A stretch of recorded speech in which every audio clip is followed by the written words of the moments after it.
coisas. Então, como nós falamos da origem do cristianismo, ele se difunde muito entre os pobres romanos, especialmente escravos, plebeus, gente muito pobre.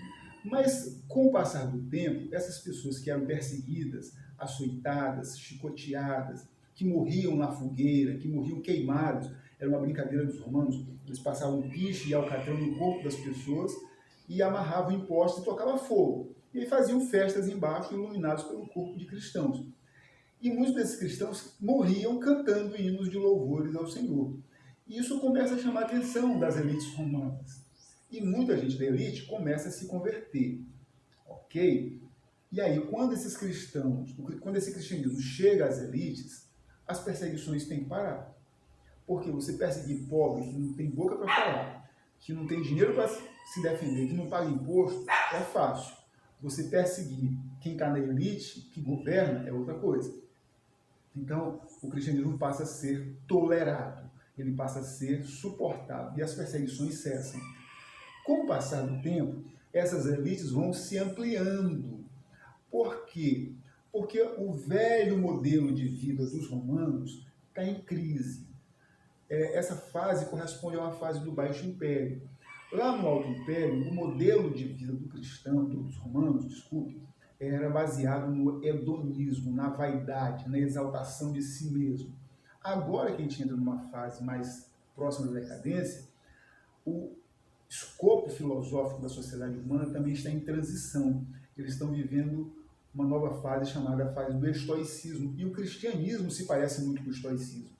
Você já conhece isso da aula de filosofia e tu sabes que o estoicismo prega a abnegação, a aceitação dos seus próprios erros, a introspecção. Então, isso vai acabar sendo muito mais parecido com o cristianismo.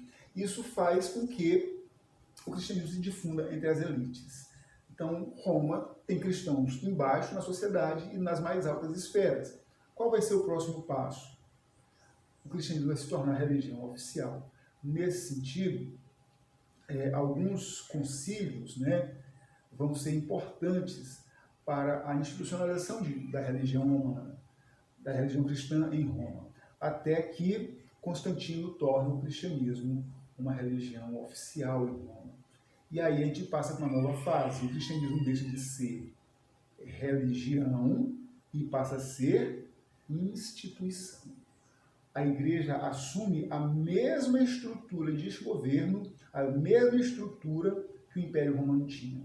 Um imperador em cima, um colégio senatorial para orientar o imperador, províncias, dioceses, paróquias. Tudo isso são características do mundo romano, do Império Romano, e tudo isso está dentro da igreja.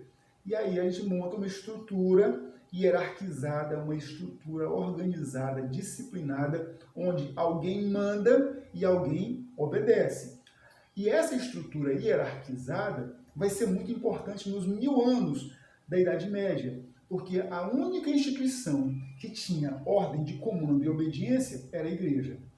Por isso, ela se tornou uma instituição hegemônica, porque ela se sobressaiu no meio do caos, que se tornou do caos político, gerencial, que se tornou a fragmentação germânica na Europa Ocidental. Então a igreja se torna uma instituição sólida. No primeiro momento, é importante lembrar que vai acontecer um fenômeno chamado cesaropapismo. O que é o cesaropapismo? César era o próprio Papa ou indicava o Papa.